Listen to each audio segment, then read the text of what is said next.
ਸਤਿਨਾਮ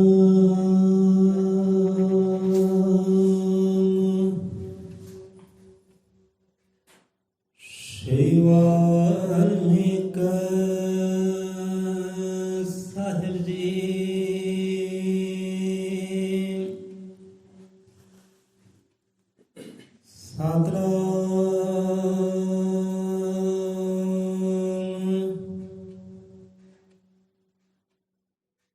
ਸਤਿਗੁਰ ਭੁਲੇ ਸਾਧ ਸੰਗਤ ਜੀ,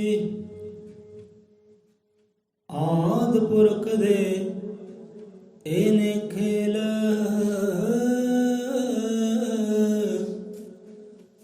ਜਨਮ ਜਨਮ ਦੇ ਵਿਛੜੇ ਪ੍ਰਾਣੀ, ਦੇਂਦਾ ਫਿਰ ਪਰਮੇਸ਼ਰ ਮੇਲ। ਯੁਗਾਂ ਯੁਗਾਂ ਦੀ ਭਗਤੀ ਮਿਲਦੀ, ਜਿਸ ਪ੍ਰਾਣੀ ਨੂੰ ਮਾਨਸ ਦੇ। ਸ਼ਬਦ ਗੁਰੂ ਦੇ ਚਸ਼ਮਿਓਂ ਪੀ ਕੇ, ਉੱਤਮ ਪੁਰਸ਼ ਮਿਟਾਉਂਦੇ ਤ੍ਰੈ। ਪੜ੍ਹ ਲੋ ਬੇਸ਼ੱਕ ਪੋਥੀਆਂ, ਪੜ੍ਹ ਲੋ ਸਾਰੇ ਵੇਦ ਪੁਰਾਣ। ਸਤਿਗੁਰ ਬਾਝੋ ਇਸ ਪ੍ਰਾਣੀ ਦੀ ਹੁੰਦੀ ਨਹੀਂ ਕਦੇ ਕਲਿਆਣ। ਰਿਸ਼ੀ ਗੁਰੂ ਅਵਤਾਰ ਪੈਗੰਬਰ, ਜੀਵਨ ਵਿੱਚੋਂ ਦੱਸ ਗਏਓ। ਜਗ ਦਾ ਦੀਵਾ ਬੁਝੇ ਦੀਵੇ ਨੂੰ, ਦੇ ਸਕਦਾ ਹੈ ਸੰਗ ਤੇ ਲੋ। ਇਹ ਤੇ ਮੰਨਿਆ ਹਰ ਪ੍ਰਾਣੀ ਵਿੱਚ ਹੁੰਦੀ ਹੈ ਈਸ਼ਵਰ ਦੀ ਨਖ, ਪਰ ਈਸ਼ਵਰ ਨੂੰ ਦੇਖਣ ਵਾਲੀ ਸਤਿਗੁਰੂ ਬਖਸ਼ੇ ਤੀਜੀ ਅੱਖ। ਸਤਿਗੁਰੂ ਜੀ ਦੀਆਂ ਨਜ਼ਰਾਂ ਅੰਦਰ ਸਭ ਰੂਹਾਨ ਸੰਗਤ ਇੱਕ। ਐ ਪਰ ਬੜਨ ਦੇਵਤੇ ਉਹ, ਸ਼ਬਦ ਗੁਰੂ ਦੀ ਜਿਸ ਨੂੰ ਟੇਕ। ਸਤਿਗੁਰੂ ਜੀ ਦੀਆਂ ਨਜ਼ਰਾਂ ਅੰਦਰ ਸਭ ਰੂਹਾਨ ਸੰਗਤ ਇੱਕ। ਐ ਪਰ ਬਣ ਦੇਵਤੇ ਉਹ, ਸ਼ਬਦ ਗੁਰੂ ਦੀ ਜਿਸ ਨੂੰ ਟੇਕ।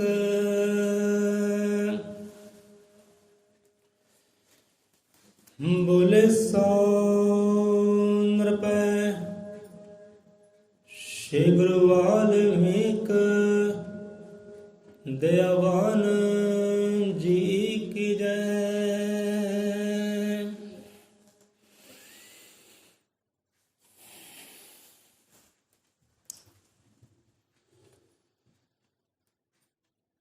ਅਲਹਮਦ ਖੁਦਾ ਦਾ ਭੇਦ ਕੀ ਜੈ।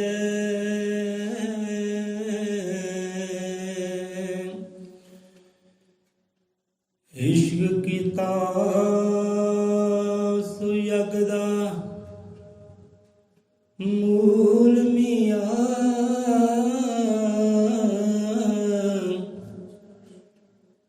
ਪਹਿਲਾਂ ਆਪ ਖੁਦਾ ਨੇ ਇਸ਼ਕ ਕੀਤਾ,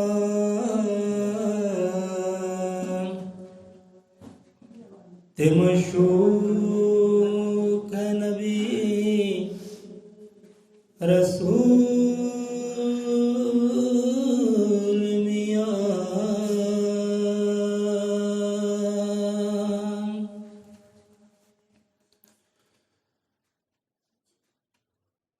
ਹਾਜ਼ਰ ਮਤਰਕਾਲਦਰਸ਼ੀ ਸ਼੍ਰੀ ਗੁਰੂ ਵਾਲਮੀਕਿ ਦਇਆਵਾਨ ਜੀ ਸਭ ਜੀਵਾਂ ਦੇ ਅੰਗ ਸੰਗ ਸਹਾਈ ਹੋਣ। ਆਪਣੇ ਜੀਵਨ ਦਾਤਾ ਜੀ ਮਨ ਦੀ ਇਕਾਗਰਤਾ ਬਖਸ਼ੀ ਕਰਨ। ਨਾਮ ਸ਼ਬਦ ਦੀ ਦਾਤ ਬਖਸ਼ੀ ਕਰ। ਸੋ ਆ ਜਾਂਦੇ ਅੱਜ ਦੀ ਕਥਾ ਕਹਾਣੀ ਵਿਚਾਰ ਤੇ। ਬੋਲੇ ਸੌਂਦਰ ਪੈ ਅਜ਼ਮ ਤ੍ਰਿਕਾਲ ਰਚੀ ਸ੍ਰਿਸ਼ਟੀ ਕਰਤਾ ਜਗਤ ਗੁਰੂ ਵਾਲ ਵਿਦਿਆਵਾਨ ਜੀ ਕੀ ਜੈ, ਸ਼ਬਦ ਗੁਰੂ ਕੀ ਜੈ।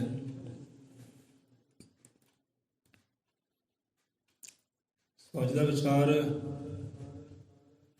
ਕੀ ਹੋਵੇਗਾ? ਸੋ ਇਸ਼ਾਰਾ ਦਿੱਤਾ ਗਿਆ ਆਪ ਨੂੰ ਕਿ ਪਹਿਲਾਂ ਆਪ ਖੁਦਾ ਨੇ ਇਸ਼ਕ ਕੀਤਾ ਤੇ ਮਸ਼ੂਕ ਨਬੀ ਰਸੂਲ ਮੀਆਂ। ਤੇ ਇਸ਼ਕ ਤੇ ਆਸ਼ਕ ਦੀ ਗੱਲ ਆਪਾਂ ਤਾਂ ਕਈ ਵਾਰ ਕਰਦੇ ਆਏ ਆ ਤੇ ਕਰਦੇ ਰਵਾਂਗੇ। ਅੱਜ ਦੀ ਕਥਾ ਕਹਾਣੀ ਵੀ ਇਦਾਂ ਹੀ ਹੈ। ਸੋ ਆਪ ਨੂੰ ਬਹੁਤ ਆਨੰਦ ਆਏਗਾ ਜੇ ਲੈਣਾ ਚਾਹੋਗੇ ਤਾਂ। ਸਾਨੂੰ ਤਾਂ ਬਹੁਤ ਆਨੰਦ ਆਇਆ ਭਾਈ। ਕੁਝ ਗੱਲਾਂ ਬਾਤਾਂ ਹੁੰਦੀਆਂ, ਵਿਚਾਰ ਹੁੰਦੀ ਹੈ, ਕੁਝ ਕਥਾ ਕਹਾਣੀਆਂ ਹੁੰਦੀਆਂ ਜੋ ਕੰਨਾਂ ਨੂੰ ਟੱਚ ਕਰਦੀਆਂ, ਕੰਨਾਂ ਤੱਕ ਰਹਿੰਦੀਆਂ ਬਸ। ਕੋਈ ਗੱਲਾਂ ਬਾਤਾਂ, ਕੁਝ ਕਥਾ ਕਹਾਣੀਆਂ, ਕੁਝ ਕਥਾ ਕਹਾਣੀਆਂ ਹੁੰਦੀਆਂ, ਗੱਲਾਂ ਬਾਤਾਂ ਹੁੰਦੀਆਂ, ਵਿਚਾਰ ਹੁੰਦੀਆਂ ਜੋ ਸਾਡੇ ਹਿਰਦੇ ਨੂੰ, ਸਾਡੇ ਦਿਲ ਨੂੰ ਟੱਚ ਕਰ ਜਾਂਦੀਆਂ। ਕੁਝ ਇਹੋ ਜਿਹੇ ਸ਼ਬਦ ਵੀ ਹੁੰਦੇ ਹੈ, ਇਹੋ ਜਿਹੀ ਕਥਾ ਕਹਾਣੀਆਂ ਹੁੰਦੀਆਂ, ਇਹੋ ਜਿਹੀ ਘਟਨਾਵਾਂ ਹੁੰਦੀਆਂ ਜੋ ਸਾਡੀ ਆਤਮਾ ਨੂੰ ਟੱਚ ਕਰ ਜਾਂਦੇ। ਇਹੋ ਜਿਹੇ ਸ਼ਬਦ ਹੁੰਦੇ, ਇਹੋ ਜਿਹਾ ਗਿਆਨ ਹੁੰਦਾ ਸਾਡੀ ਆਤਮਾ ਨੂੰ ਟੱਚ ਕਰ ਜਾਂਦਾ। ਤੇ ਜਦੋਂ ਕੋਈ ਚੀਜ਼ ਆਤਮਾ ਨੂੰ ਟੱਚ ਕਰਦੀ ਹੈ, ਉਹਦਾ ਅਸਰ ਸਾਡੇ ਪੂਰੇ ਜੀਵਨ ਤੇ ਪੈਂਦਾ ਹੈ।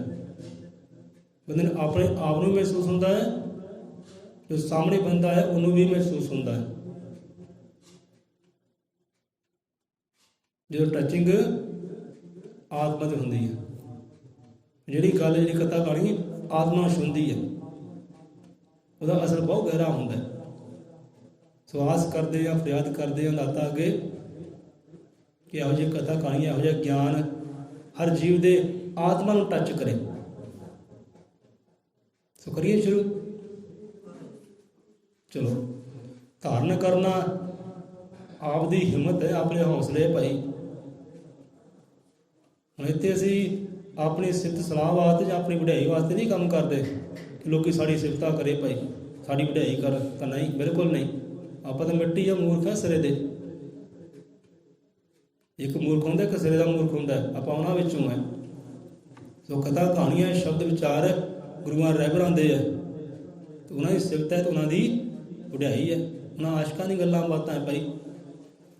ਸੋ ਆਓ, ਕਿੰਨਾ ਆਸ਼ਕ ਬਣਨਾ ਹੈ ਕਿ ਸਾਨੂੰ ਢੰਗ ਤਰੀਕਾ ਆ ਜਾਏ।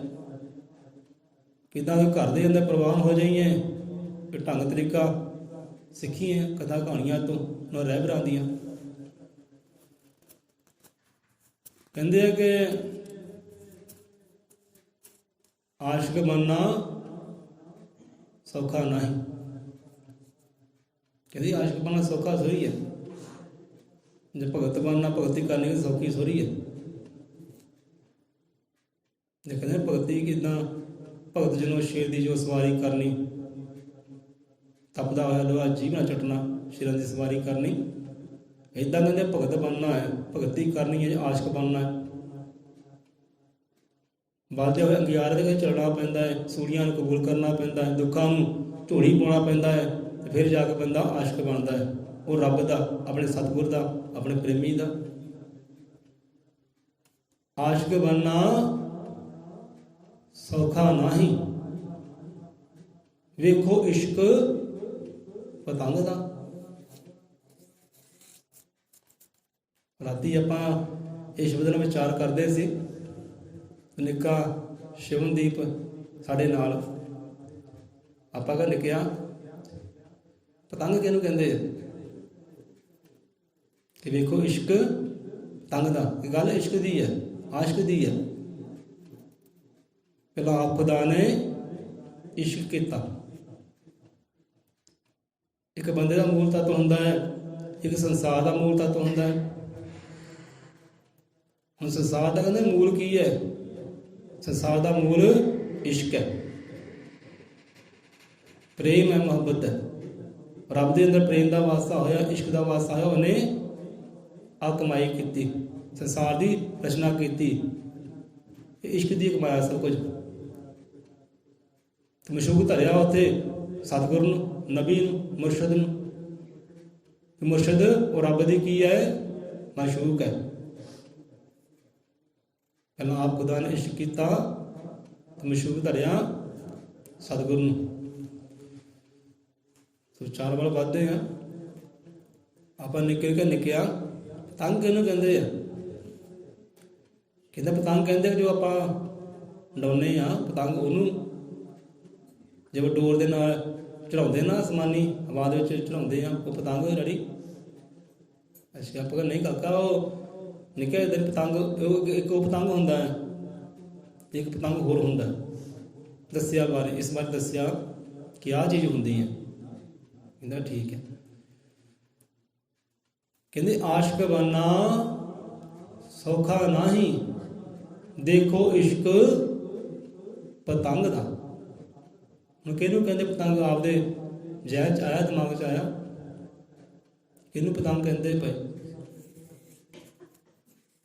ਪਤੰਗੇ ਨੂੰ ਪਤੰਗਾ ਸਮਝੇ ਆ? ਪਤੰਗਾ ਕਹਿੰਦੇ ਦੇਖਿਆ? ਪਤੰਗਾ ਕਦੇ ਆਪਣੇ ਦੇਖਿਆ ਹੋਏਗਾ? ਇਹ ਤਾਂ ਹੋ ਨਹੀਂ ਸਕਦਾ ਦੇਖ ਨਾ ਦੇਖਿਆ ਹੋਵੇ ਪਤੰਗਾ। ਕਹਿੰਦੇ ਆਸ਼ਕ ਬਣਨਾ ਸੌਖਾ ਨਹੀਂ, ਦੇਖੋ ਇਸ਼ਕ ਪਤੰਗ ਦਾ। ਪਤੰਗ ਕਹਿੰਦੇ ਜਿਹਦਾ ਆਪਾਂ ਬਲਬ ਜਗਾਉਂਦੇ ਆ ਨਾ, ਜਾ ਕੇ ਧੂਣੀ ਬਾਲਦੇ ਆ, ਉਹ ਧੂਣੀ ਦੇ ਲਾਗੇ, ਅੱਗ ਦੇ ਲਾਗੇ ਨਿੱਕੇ ਨਿੱਕੇ ਕੀੜੇ ਮਕੌੜੇ ਜਿਹੇ ਉੜਦੇ ਜਿਹੜੇ ਆ, ਦੇਖੀ ਹੋਣੇ ਆਪਦੇ। ਜੇ ਝੋਨਿਆਂ ਦੀ ਰੁੱਤ ਆਉਂਦੀ ਆ, ਝੋਨਿਆਂ ਜਦੋਂ ਝੋਨੇ ਵੱਢਦੇ ਆ ਤੇ ਕਈ ਭੁਣਖੀਆਂ, ਕਈ ਕੀੜੇ ਮਕੌੜੇ ਆਪਣੇ ਘਰਾਂ 'ਚ ਬਲਬਾਂ ਦੇ, ਇੱਧਰੋਂ ਬਲਬ ਜਗਦਾ ਹੈ, ਉੱਧਰੋਂ ਕੀੜੇ ਮਕੌੜੇ ਦੌੜੀ ਆਉਂਦੇ, ਭੱਜੇ ਆਉਂਦੇ ਤੇ ਬਲਬ ਦੇ ਕੋਲ ਆ ਕੇ ਬਹਿ ਜਾਂਦੇ ਆ, ਅੱਗ ਦੇ ਕੋਲ ਆ ਕੇ ਬਹਿ ਜਾਂਦੇ ਆ। ਉਹ ਕੀ ਹੁੰਦੇ ਆ? ਉਹਨਾਂ ਇਸ਼ਕ ਹੁੰਦਾ ਹੈ, ਉਹ ਆਸ਼ਕ ਹੁੰਦੇ ਹੋ। ਉਹਨਾਂ ਇਸ਼ਕ ਹੁੰਦਾ, ਮੁਹੱਬਤ ਹੁੰਦੀ ਹੈ ਅੱਗ ਦੇ ਨਾਲ, ਪਰ ਨੂਰ ਦੇ ਨਾਲ, ਰੋਸ਼ਨੀ ਦੇ ਨਾਲ, ਪ੍ਰਕਾਸ਼ ਦੇ ਨਾਲ। ਜਿੱਥੇ ਪ੍ਰਕਾਸ਼ ਬਲਦਾ ਹੋਵੇ, ਜਿੱਥੇ ਅੱਗ ਬਲਦੀ ਹੋਵੇ, ਜਿੱਥੇ ਬਲਬ ਜਗਦਾ ਹੋਵੇ ਨਾ, ਉਧਰ ਨੂੰ ਖਿੱਚੇ ਜਾਂਦੇ, ਦੌੜੇ ਜਾਂਦੇ ਆ। ਉਹ ਆਸ਼ਕ ਹੁੰਦੇ ਆ ਭਾਈ। ਉਹ ਆਸ਼ਕ ਬਣਨਾ ਕਿੱਦਾਂ ਹੈ? ਕਹਿੰਦੇ ਪਤੰਗੇ ਤੋਂ ਸਿੱਖ ਲਓ। ਇੱਕ ਪਤੰਗੇ ਤੋਂ ਸਿੱਖ ਲਓ ਕਿ ਕਿੱਦਾਂ ਆਸ਼ਕ ਬਣਨਾ ਹੈ, ਕਿ ਆਸ਼ਕੀ ਕਿੱਦਾਂ ਨਿਭਾਈ ਜਾਂਦੀ ਹੈ, ਇਸ਼ਕ ਕਿੱਦਾਂ ਪਕਾਇਆ ਜਾਂਦਾ ਹੈ, ਸਿੱਖ ਲਓ ਕਹਿੰਦੇ। ਚਲੋ ਅੱਗੇ ਵੱਧਦੇ ਆ। ਆਸ਼ਕ ਬਣਨਾ ਸੌਖਾ ਨਹੀਂ, ਵੇਖੋ ਇਸ਼ਕ ਪਤੰਗ ਦਾ। ਹੁਣ ਜੇ ਪਤੰਗੇ ਹੁੰਦੇ ਨਾ, ਅੱਗ ਬਲਦੀ, ਦੌੜੇ ਆਉਂਦੇ, ਬਲਬ ਜਗਦੇ, ਦੌੜੇ ਆਉਂਦੇ ਆ, ਉਹਨਾਂ ਨੂੰ ਖਬਰ ਹੁੰਦੀ ਹੈ, ਇਹ ਪਤਾ ਹੁੰਦਾ, ਸੋਝੀ ਹੁੰਦੀ ਹੈ ਕਿ ਅਸੀਂ ਕੀ ਕਰਨਾ ਹੈ, ਮਰਨਾ ਹੈ। ਸੋਝੀ ਪੂਰੀ ਹੁੰਦੀ ਹੈ, ਅੱਗ ਦੇ ਨੇੜੇ ਜਾਵਾਂਗੇ ਮਰਾਂਗੇ, ਉਹ ਤਾਪ ਦੇ ਨੇੜੇ ਜਾਵਾਂਗੇ ਤੇ ਮਰਨਾ ਹੀ ਹੈ। ਤੇ ਮਰਨੋਂ ਡਰਦੇ ਨਹੀਂ ਹੈ, ਮਰਨੋਂ ਖੌਫ ਨਹੀਂ ਖਾਂਦੇ, ਉਹ ਦੁੱਖਾਂ ਤੋਂ ਖੌਫ ਨਹੀਂ ਖਾਂਦੇ, ਮੁਸ਼ਕਲਾਂ ਤੋਂ, ਸੰਕਟਾਂ ਤੋਂ ਖੌਫ ਨਹੀਂ ਖਾਂਦੇ। ਲੜਦੇ ਆ ਮੁਸ਼ਕਲਾਂ ਦੇ ਨਾਲ, ਮਰਦੇ ਆਪਣੇ ਆਪ ਨੂੰ ਦੁੱਖਾਂ ਨੂੰ ਝੋਲੀ 'ਚ ਪਾਉਂਦੇ ਆ। ਇਸ਼ਕ ਕਰਕੇ, ਇਸ਼ਕ ਕਮਾਉਣਾ ਹੈ, ਪ੍ਰੇਮ ਕਮਾਉਣਾ, ਮੁਹੱਬਤ ਕਮਾਉਣੀ ਹੈ, ਉਹ ਆਸ਼ਕ ਨੂੰ ਕਮਾਉਣਾ ਹੈ। ਮੌਤ ਦਾ ਕੀ ਹੈ? ਮਰਨਾ ਤਾਂ ਹੈ ਹੀ ਹੈ। ਕੱਲ੍ਹ ਜਿਹੜੀ ਆਵਾਜ਼ ਆਵੇ, ਕਹਿੰਦੇ ਹੁਣ ਅੰਦਰ ਇਸ਼ਕ ਇਹੋ ਜਿਹਾ ਹੁੰਦਾ ਹੈ। ਕਹਿੰਦੇ ਆਸ਼ਕ ਬਣਨਾ ਸੌਖਾ ਨਹੀਂ, ਦੇਖੋ ਇਸ਼ਕ ਪਤੰਗ ਦਾ। ਖੁਸ਼ੀਆਂ ਨਾਲ ਜਿਹਦੇ ਵਿੱਚ ਆਤਿਸ਼ ਦੇ, ਖੁਸ਼ੀਆਂ ਨਾਲ ਜਿਹਦੇ ਵਿੱਚ ਆਤਿਸ਼ ਕਿਹਨੂੰ ਕਹਿੰਦੇ ਹੈ? ਅੱਗ ਨੂੰ, ਇੱਕ ਪ੍ਰਕਾਸ਼ ਨੂੰ, ਸੇਕ ਨੂੰ, ਤਾਪ ਨੂੰ। ਖੁਸ਼ੀਆਂ ਨਾਲ ਜਿਹਦੇ ਵਿੱਚ ਆਤਿਸ਼, ਮੌਤੋਂ ਮੂਲ ਨਾ ਸੰਗਦਾ। ਮੌਤ ਤੋਂ ਡਰਦਾ ਨਹੀਂ, ਖੌਫ ਨਹੀਂ ਖਾਂਦਾ, ਸੰਗ ਨਹੀਂ ਖਾਂਦਾ, ਸ਼ਰਮ ਨਹੀਂ ਕਰਦਾ। ਡੁੱਬਣਾ ਤਾਂ ਡੁੱਬਣਾ ਹੈ ਭਾਈ, ਕੋਈ ਗੱਲ ਨਹੀਂ।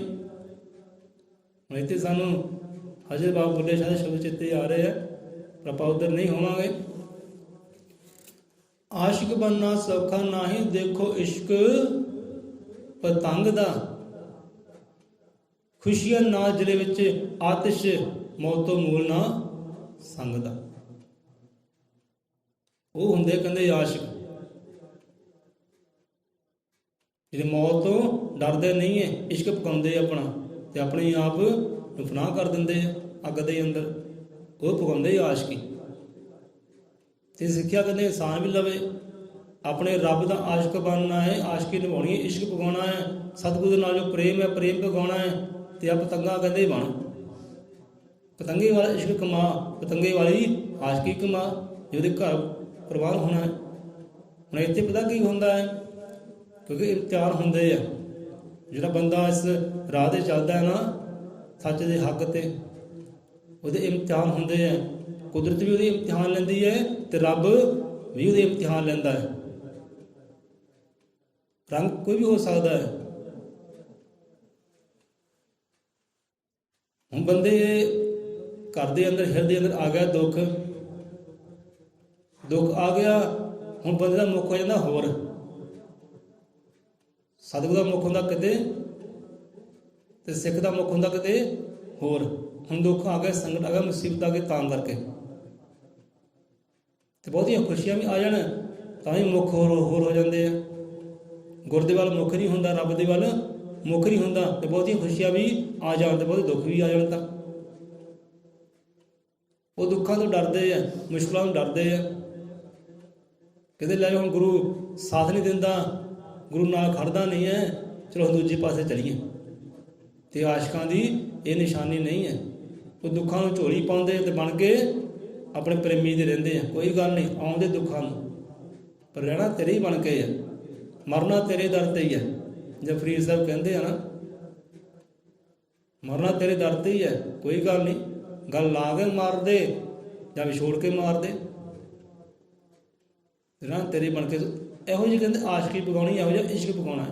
ਪਤੰਗੇ ਤੋਂ ਸਿੱਖੋ, ਕਹਿੰਦੇ ਮੌਤ ਤੋਂ ਡਰਦਾ ਨਹੀਂ, ਦੁੱਖਾਂ ਤੋਂ ਡਰਦਾ ਨਹੀਂ ਹੈ, ਅੰਦਰ ਫਨਾਹ ਹੋ ਜਾਂਦਾ ਹੈ। ਸੋ ਆਪਣੇ ਆਪ ਨੂੰ ਫਨਾਹ ਕਰਕੇ ਹੀ ਬੰਦਾ ਉਸ ਮੁਕਾਮ ਨੂੰ ਪਾਉਂਦਾ ਹੈ, ਉਹ ਪ੍ਰੇਮ ਦੇ ਸਾਗਰ ਨੂੰ ਪਾਉਂਦਾ ਹੈ, ਆਪਣੇ ਆਪ ਨੂੰ ਫਨਾਹ ਕਰਕੇ। ਫਰਜ਼ੀ ਗੱਲ ਇਸ਼ਕ ਦੀ ਹੈ, ਆਸ਼ਕ ਦੀ ਹੈ। ਹੁਣ ਕਥਾ ਕਹਾਣੀ ਸਾਂਝੀ ਕਰਦੇ ਹਾਂ, ਕਥਾ ਕਹਾਣੀ ਤੋਂ ਗਿਆਨ ਲੈ ਲਈਏ। ਸਾਨੂੰ ਤਾਂ ਬਹੁਤ ਆਨੰਦ ਆਇਆ ਕਿ ਕਿਆ ਬਾਤ ਹੈ ਭਾਈ, ਆਤਮਾ ਨੂੰ ਟੱਚ ਕਰ ਗਈ। ਹੁਣ ਇਸ ਦਿਨ ਮੁਰਸ਼ਿਦ ਹੋਇਆ ਤੇ ਨਾਲ ਉਹਨਾਂ ਦਾ ਸਿੱਖ ਸੇਵਕ ਹੈ, ਦੋਨੇ ਰੱਬ ਦੇ ਜੀਵ ਹੈ, ਰੱਬ ਦੇ ਪਿਆਰੇ।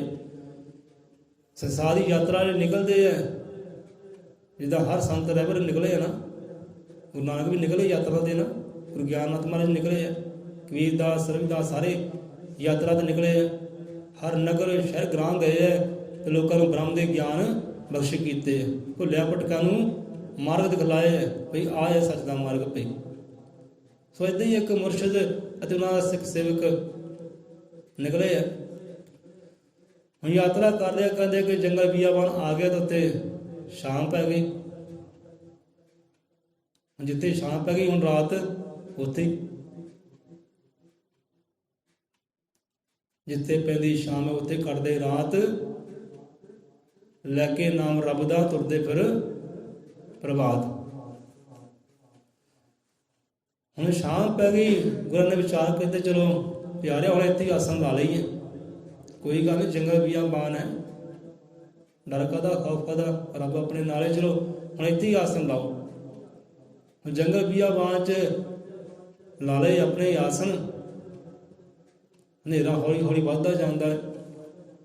ਹੁਣ ਜੰਗਲ ਵਿੱਚ ਜਦੋਂ ਰਾਤ ਹੁੰਦੀ ਹੈ ਤੇ ਖੌਫਨਾਕ ਜੋ ਜਾਨਵਰ ਹੁੰਦੇ ਹੈ ਉਹ ਵੀ ਆਪਣੇ ਸ਼ਿਕਾਰ ਲਈ ਉੱਠ ਖੜੇ ਹੁੰਦੇ ਹੈ। ਕੋਈ ਜਾਨਵਰ ਹੁੰਦੇ ਆ ਜੋ ਦਿਨੇ ਸ਼ਿਕਾਰ ਕਰਦੇ ਆ ਤੇ ਬਹੁਤੇ ਜਾਨਵਰ ਹੁੰਦੇ ਆ ਖੌਫਨਾਕ ਜਿਹੜੇ ਰਾਤ ਨੂੰ ਸ਼ਿਕਾਰ ਕਰਦੇ, ਉਹ ਰਾਤ ਨੂੰ ਉੱਠਦੇ ਆ, ਨਿਕਲਦੇ ਸ਼ਿਕਾਰ ਵਾਸਤੇ। ਸੋ ਏਦਾਂ ਹੀ ਉਹ ਸੇਵਕ ਕਹਿਣ ਲੱਗਾ ਕਿ ਮੁਰਸ਼ਿਦ ਪਿਆਰੇ, ਜੰਗਲ ਬੀਆਬਾਨ ਕੋਈ ਵੀ ਖੌਫਨਾਕ ਜਾਨਵਰ ਆ ਸਕਦਾ ਹੈ। ਆਪਾਂ ਲਾਠੀ ਲੈ ਕੇ ਚਲੋ ਖੜ੍ਹਦੇ ਹਾਂ, ਰਖਵਾਲੀ ਕਰਦੇ ਹਾਂ। ਤੁਸੀਂ ਇੱਦਾਂ ਕਰੋ, ਤੁਸੀਂ ਵਿਸ਼ਰਾਮ ਕਰੋ, ਆਰਾਮ ਕਰੋ, ਸੌਂ ਤੁਸੀਂ ਆਰਾਮ ਦੇ ਨਾਲ। ਆਪਾਂ ਰਾਖੀ ਕਰਦੇ ਹਾਂ, ਕੋਈ ਜਾਨਵਰ ਨਾ ਆ ਜਾਏ, ਕੋਈ ਕੀੜਾ ਪਤੰਗਾ ਨਾ ਕੋਈ ਆ ਜਾਏ, ਕੋਈ ਸੱਪ ਟੂਣਾ ਨਾ ਆ ਜਾਏ। ਆਪਾਂ ਕਹਿੰਦੇ ਰਾਖੀ ਕਰਦੇ ਹਾਂ ਆਪਦੀ। ਚਲੋ ਠੀਕ ਹੈ। ਹੁਣ ਸਤਿਗੁਰੂ ਕਹਿਣ ਲੱਗੇ, ਮੁਰਸ਼ਿਦ ਕਹੇਗਾ ਨਹੀਂ ਪਿਆਰਿਆ, ਤੂੰ ਤੁਹਾਡਾ ਬੱਚਾ ਹੈ, ਬੇਟਾ ਹੈ, ਤੂੰ ਇੱਦਾਂ ਕਰ, ਪਹਿਲਾਂ ਤੂੰ ਸੌ ਜਾ, ਪਹਿਲਾਂ ਤੂੰ ਸੌਂ, ਆਪਾਂ ਨਾ ਕੀ ਕਰਦੇ ਹਾਂ।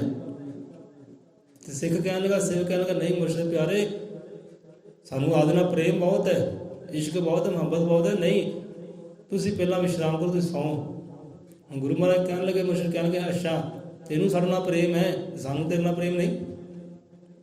ਹੱਸੇ ਮੁਸਕਰਾਏ, ਤੈਨੂੰ ਸਾਡੇ ਨਾਲ ਪ੍ਰੇਮ ਹੈ ਕਿ ਸਾਨੂੰ ਤੁਹਾਡੇ ਨਾਲ ਪ੍ਰੇਮ ਨਹੀਂ ਹੈ? ਨਹੀਂ ਬੇਟਾ ਤੂੰ ਪਹਿਲਾਂ ਤੂੰ ਸੌਂ ਜਾ, ਕੋਈ ਗੱਲ ਨਹੀਂ, ਚਿੰਤਾ ਨਾ ਕਰ, ਆਪਾਂ ਬੈਠੇ। ਸਿੱਖ ਸਿੱਖ ਕਹਿਣ ਲੱਗਾ ਕਿ ਹਾਂਜੀ ਮਹਾਰਾਜ ਗੱਲ ਇੱਦਾਂ, ਚਲੋ ਤੁਸੀਂ ਪਹਿਲਾਂ ਸੌਂ ਜਾਓ ਤੇ ਬਾਅਦ ਚਲੋ ਆਪਾਂ ਸੌਂ ਜਾਵਾਂਗੇ। ਨਾਲੇ ਤੁਸੀਂ ਅੰਮ੍ਰਿਤ ਵੇਲੇ ਉੱਠਣਾ ਹੈ, ਜਿਹੜਾ ਅੰਮ੍ਰਿਤ ਵੇਲੇ ਬੰਦਗੀ ਹੁੰਦੀ ਹੈ, ਸਿਮਰਨ ਹੁੰਦਾ ਹੈ, ਤੁਸੀਂ ਅੰਮ੍ਰਿਤ ਵੇਲੇ ਉੱਠ ਕੇ ਆਪਣਾ ਸਿਮਰਨ ਕਰ ਲਿਓ, ਭਗਤ ਕਰ ਲਿਓ, ਉਸ ਵੇਲੇ ਆਪਾਂ ਸੌਂ ਜਾਵਾਂਗੇ, ਪਹਿਲਾਂ ਤੁਸੀਂ ਸੌਂ ਜਾਓ ਕਹਿੰਦੇ। ਚਲੋ ਹੋ ਗਿਆ ਫੈਸਲਾ। ਤੇ ਮੁਰਸ਼ਿਦ ਪਿਆਰੇ ਕਹਿ ਲਗੇ ਹਾਂਜੀ ਚਲੋ ਠੀਕ ਹੈ ਬੇਟਾ, ਸਲਾਹ ਤੇਰੀ ਵੀ ਸਹੀ ਹੈ, ਠੀਕ ਹੈ, ਅੰਮ੍ਰਿਤ ਵੇਲਾ ਆਪਾਂ ਸਾਂਭਣਾ ਹੈ, ਉਸ ਤੋਂ ਪਹਿਲਾਂ ਚਲੋ ਅਸੀਂ ਆਰਾਮ ਕਰ ਨੀਂਦ ਲੈ ਲੈਂਦੇ, ਚਲੋ ਠੀਕ ਹੈ ਕਰੋ ਰਾਖੀ, ਦੇਖੋ ਸਾਵਧਾਨ ਹੋ ਗਏ, ਚਤੰਨ ਰਹਿਣਾ ਕਹਿੰਦੇ ਹਰ ਵੇਲੇ, ਸੌਣਾ ਜਾਏ ਕਿਤੇ। ਹੁਣ ਸਤਿਗੁਰ ਪਿਆਰੇ ਸੌਂ ਗਏ, ਚਲੋ ਅੱਧੀ ਰਾਤ ਹੋਈ, ਅੱਖ ਖੁੱਲੀ ਗੁਰਾਂ ਦੀ, ਅੱਖ ਖੁੱਲੀ, ਜੋ ਦੇਖਿਆ ਕਿ ਹਾਂ ਸਾਡਾ ਸਿੱਖ ਸੇਵਕ ਬੈਠਾ ਹੈ, ਬੜਾ ਚਤੰਨ ਹੋ ਗਏ। ਹੁਣ ਗੁਰੂ ਮਹਾਰਾਜ ਉੱਠੇ ਕਿ ਚਲੋ ਬੇਟਾ ਹੁਣ ਅੱਧੀ ਰਾਤ ਹੋ ਗਈ ਹੈ, ਚਲੋ ਹੁਣ ਸੌਂ ਜਾ, ਤੂੰ ਵਿਸ਼ਰਾਮ ਕਰ, ਹੁਣ ਸਾਡੀ ਵਾਰੀ।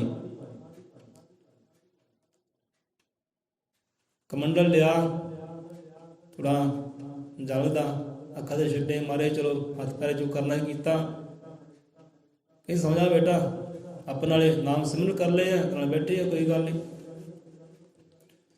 ਹੁਣ ਸਿੱਖ ਸਿੱਖ ਗਹਿਰੀ ਨੀਂਦ ਸੌਂ ਗਿਆ, ਜਿੱਦਾਂ ਹੀ ਲੰਮਾ ਪਿਆ ਤੇ ਗਹਿਰੀ ਨੀਂਦ ਸੌਂ ਗਿਆ। ਹੁਣ ਗੁਰੂ ਮਹਾਰਾਜ ਜੀ ਆਪਣੇ ਆਸਣ ਤੇ ਸਮਾਧੀ ਤੇ ਨਹੀਂ ਬੈਠੇ, ਇਹ ਤਿਆਰੀ ਕਰ ਰਹੇ ਆ। ਤੇ ਉਧਰੋਂ ਹੋਇਆ ਕਿ ਇੱਕ ਜ਼ਹਿਰੀਲਾ ਸੱਪ ਆਇਆ, ਨਾਗ ਆਇਆ।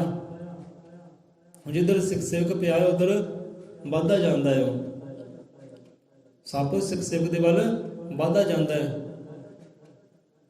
ਤੇ ਅੱਗੇ ਮਹਾਰਾਜ ਖੜੇ ਹੋ ਗਏ, ਮੁਰਸ਼ਿਦ ਪਿਆਰੇ ਖੜੇ ਹੋ ਗਏ, ਹਾਂ ਵੀ ਪਿਆਰਿਆ ਕਿੱਧਰ, ਸਪਨਾ ਕਰਦੇ ਗੱਲਾਂ ਬਾਤਾਂ, ਹਾਂ ਪਿਆਰਿਆ ਕਿੱਧਰ, ਇਹਦੇ ਸਾਡਾ ਬੱਚਾ ਪਿਆ, ਬੇਟਾ ਪਿਆ, ਸਿੱਖ ਸੇਵਕ ਪਿਆ, ਕਿ ਤੇਰਾ ਇੱਧਰ ਕੰਮ ਕੀ ਹੈ, ਚੱਲ ਦੌੜ ਪਏ।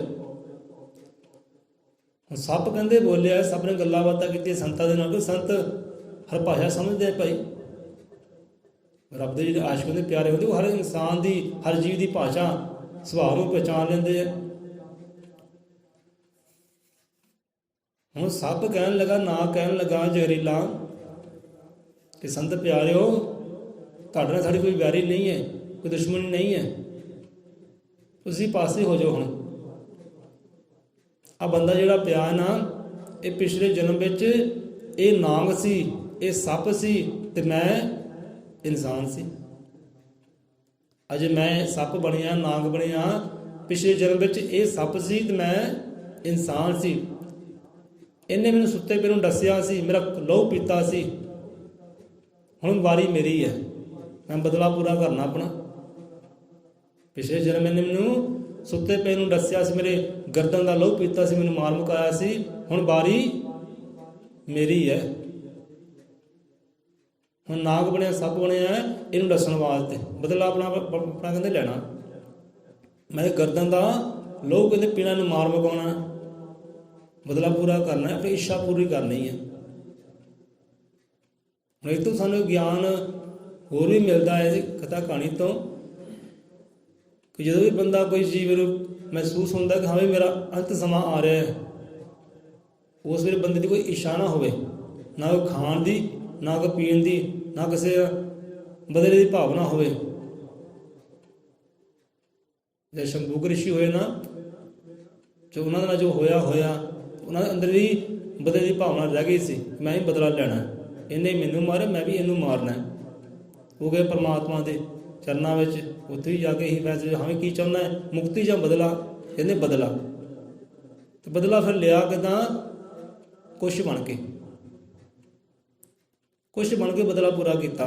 ਹੁਣ ਇੱਥੇ ਵੀ ਕਥਾ ਕਹਾਣੀ ਉਹੀ, ਇਹਦੇ ਸੰਤ ਪਿਆਰਿਓ ਤੁਸੀਂ ਹੋ ਜਾਓ ਸਾਈਡ 'ਤੇ, ਕਿ ਸਾਨੂੰ ਆਪਣਾ ਬਦਲਾ ਹੁਣ ਇੱਛਾ ਜਿਹੜੀ ਨਾ ਉਹ ਪੂਰਨ ਕਰ ਦਿਓ, ਅਸੀਂ ਵੀ ਮੁਕਤੀ ਪਾਈ ਹੈ। ਸਾਡੀ ਇੱਛਾ ਪੂਰਨ ਹੋਏਗੀ ਤਾਂ ਅਸੀਂ ਵੀ ਆ ਜੂਨੀ ਤੋਂ ਮੁਕਤ ਹੋਵਾਂਗੇ। ਕਿਉਂ ਮਾਰਨ ਵੇਲੇ ਇੱਛਾ ਰੱਖ ਲਈ ਨਾ ਬਦਲੇ ਦੀ, ਕਿ ਮੈਨੂੰ ਮਾਰੇ ਮੈਂ ਵੀ ਇਹਨੂੰ ਮਾਰਨਾ, ਨਾਗ ਬਣ ਕੇ ਮਾਰੂ।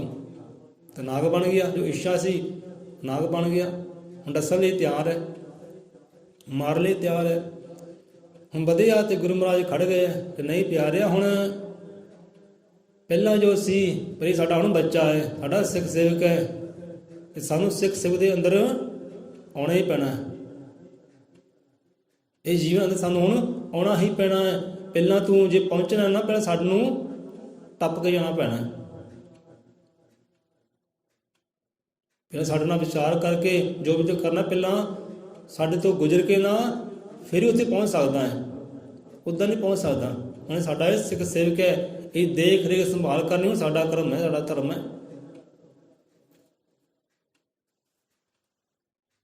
ਚਲੋ ਜਿਹਦੇ ਫੜ ਲਈ, ਉਸ ਸੱਪ ਨੇ, ਨਾਗ ਨੇ, ਮੈਂ ਬਦਲਾ ਲੈਣਾ, ਬਦਲਾ ਲੈਣਾ। ਕਹਿੰਦੇ ਇਹਦੇ ਕਰਮਾਂ ਅੰਦਰ ਹੁਣ ਅਸੀਂ ਆਉਣਾ ਹੀ ਆਉਣਾ, ਅਸੀਂ ਇਹਦੇ ਗੁਰੂ ਹਾਂ ਭਾਈ, ਮੁਰਸ਼ਿਦ ਹੈ, ਕਰਮਾਂ 'ਚ ਆਉਣਾ। ਕਰਮਾਂ 'ਚ ਮੇਘ ਤਾਂ ਹੁਣ ਟੁਕੜੇ ਕਹਿੰਦੇ ਪੈਣੀ ਹੈ, ਜੋ ਹੋਇਆ ਸੋ ਹੋਇਆ। ਜੇ ਸਤਿਗੁਰੂ ਗਿਆਨੰਦ ਮਹਾਰਾਜ ਕਹਿੰਦੇ ਨਾ ਕਿ ਸੰਤ ਸੁਨਹਿਰੀ ਮਾਰ ਦੇ ਕਰਮਾਂ ਅੰਦਰ ਮੇਘ, ਧੋਗੇ ਲਿਖ ਪੁਰਾਣੇ ਸੰਤ ਲਿਖਣ ਸੁੰਦਰ ਲੇਖ। ਹੁਣ ਲੇਖ ਲਿਖਣ ਦੀ ਗੱਲ ਇੱਥੇ ਆ ਗਈ ਸੀ, ਲੇਖਾਂ ਦੇ ਮੇਖਾਂ ਠੁਕਣ ਦੀ ਗੱਲ ਆ ਗਈ ਸੀ। ਨਹੀਂ, ਸਾਡਾ ਸਿੱਖ ਸੇਵਕ ਹੈ, ਬੱਚਾ ਹੈ, ਹੁਣ ਤਾਂ ਮੇਘ ਤਾਂ ਠੁਕਣੇ ਪੈਣੀ ਕਰਮਾਂ ਅੰਦਰ।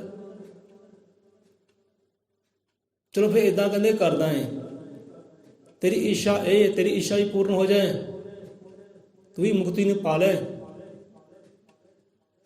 ਤੂੰ ਚਾਹੁੰਦਾ ਹੈ ਕਿ ਤੂੰ ਲਹੂ ਪੀਣਾ ਚਾਹੁੰਦਾ, ਇਹਦਾ ਤੈਨੂੰ ਲਹੂ ਪਿਲਾ ਦਿੰਦੇ ਆ। ਫਿਰ ਕਹਿੰਦੇ ਰਾਜੀ ਹੈ ਨਾ, ਕਹਿੰਦਾ ਹਾਂ ਮੈਂ ਫਿਰ ਰਾਜੀ ਹਾਂ, ਤੇਰੀ ਇੱਛਾ ਪੂਰੀ ਹੋ ਜਾਏ। ਮੈਂ ਚਾਹੁੰਦਾ ਇਹ ਖਤਮ ਹੋ ਜਾਏ, ਇਹਦਾ ਅੰਤ ਹੋ ਜਾਏ, ਇਹਦਾ ਲਹੂ ਮੇਰੇ ਅੰਦਰ ਚਲਾ ਜਾਏ, ਮੇਰੀ ਇੱਛਾ ਪੂਰੀ ਹੋ ਜਾਏ, ਮੈਂ ਵੀ ਮੁਕਤ ਹੋਵਾਂ ਆਪਣੇ ਬਦਲੇ ਤੋਂ। ਚਲੋ ਠੀਕ ਹੈ,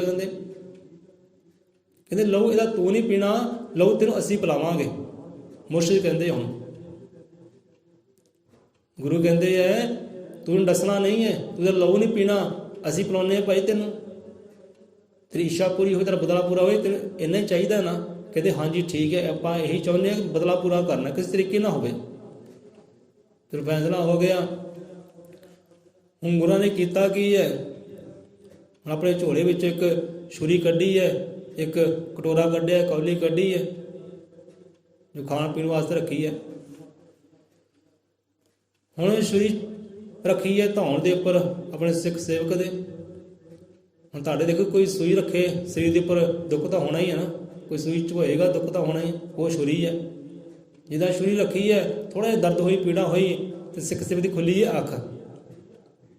ਅੱਖ ਖੁੱਲੀ, ਦੇਖਿਆ ਕਿ ਮੇਰਾ ਸਤਿਗੁਰ ਪਿਆਰਾ,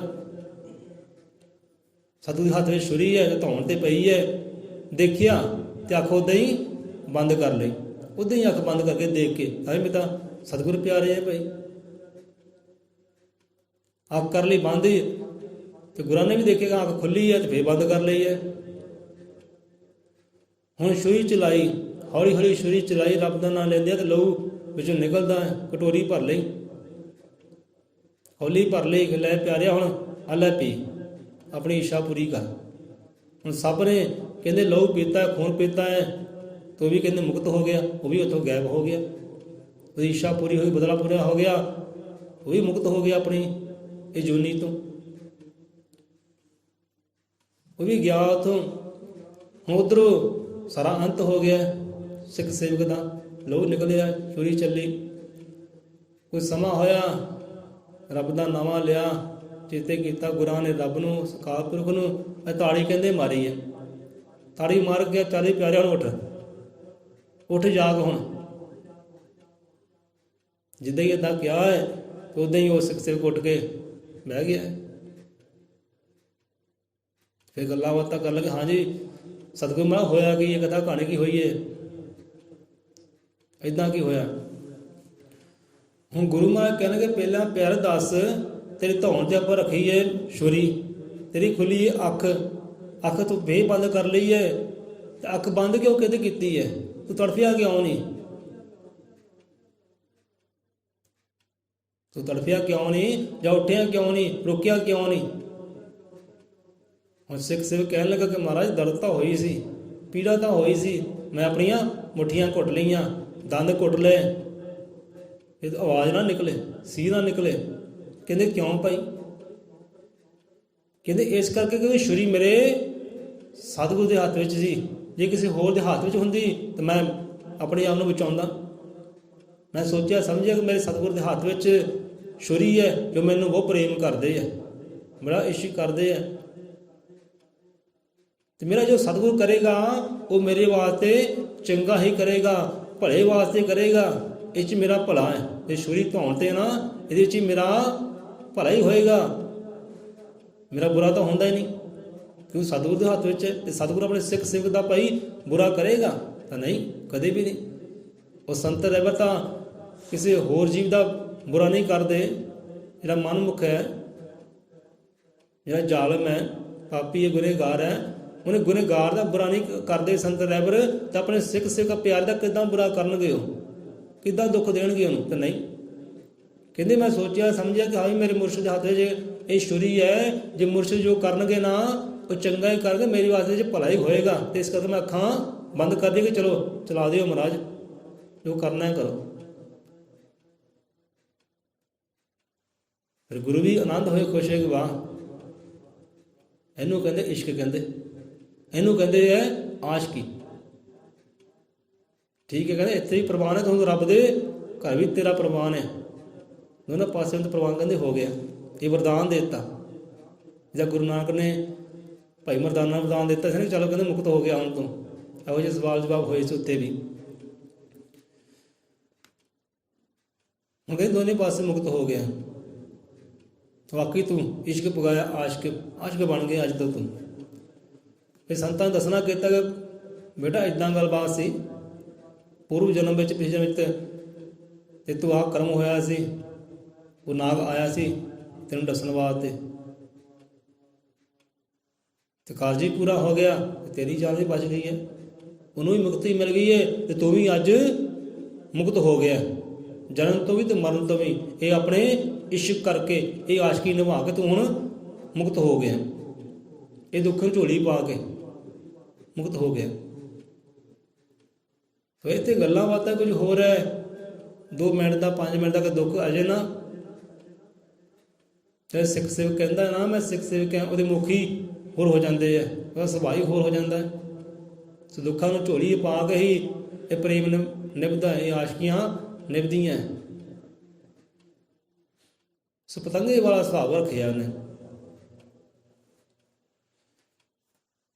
ਇਹ ਕਥਾ ਕਹਾਣੀ ਸਾਨੂੰ ਕੀ ਗਿਆਨ ਦਿੰਦੀ ਹੈ? ਸ਼ਬਦ ਸਾਨੂੰ ਕੀ ਗਿਆਨ ਦਿੰਦੇ ਹੈ ਕਿ ਆਸ਼ਕ ਬਣਨਾ ਕਿੱਦਾਂ ਹੈ, ਸਤਿਗੁਰੂ ਨਾਲ ਜਿਹੜਾ ਇਸ਼ਕ ਹੈ ਨਿਭਾਉਣਾ ਕਿੱਦਾਂ ਹੈ, ਕਿੱਦਾਂ ਰੱਬ ਦੇ ਘਰ ਪ੍ਰਵਾਨ ਹੋਣਾ ਹੈ, ਉੱਪਰ ਉਸ ਸੁਖ ਨੂੰ ਆਨੰਦ ਨੂੰ ਪਾਉਣਾ ਕਿੱਦਾਂ ਹੈ।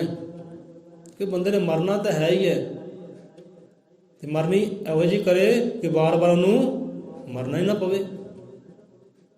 ਹੁਣ ਇਹੋ ਜਿਹੀ ਮਰਨੀ ਸਿੱਖ ਸੇਵਕ ਨੇ ਕੀਤੀ ਹੈ, ਤੇ ਵਾਰ-ਵਾਰ ਮਰਨ ਤੋਂ, ਜੰਮਣ ਤੋਂ ਮੁਕਤ ਹੋ ਗਿਆ, ਇਹੋ ਜਿਹਾ ਇਸ਼ਕ ਨਿਭਾ ਗਿਆ। ਸੋ ਆਸ਼ਿਕ ਬਣਨਾ ਸੌਖਾ ਨਹੀਂ। ਇਸੇ ਕਰਕੇ ਕਹਿੰਦੇ ਆਸ਼ਿਕ ਬਣਨਾ ਸੌਖਾ ਥੋੜ੍ਹੀ ਹੈ ਭਾਈ, ਕੋਈ ਦੁੱਖਾਂ ਨੂੰ ਝੋਲੀ ਪਾਉਣਾ ਪੈਂਦਾ ਹੈ, ਆਪਣੇ ਦਿਲ ਤੇ ਛੁਰੀਆਂ ਆਪ ਚਲਾਉਣੀਆਂ ਪੈਂਦੀਆਂ।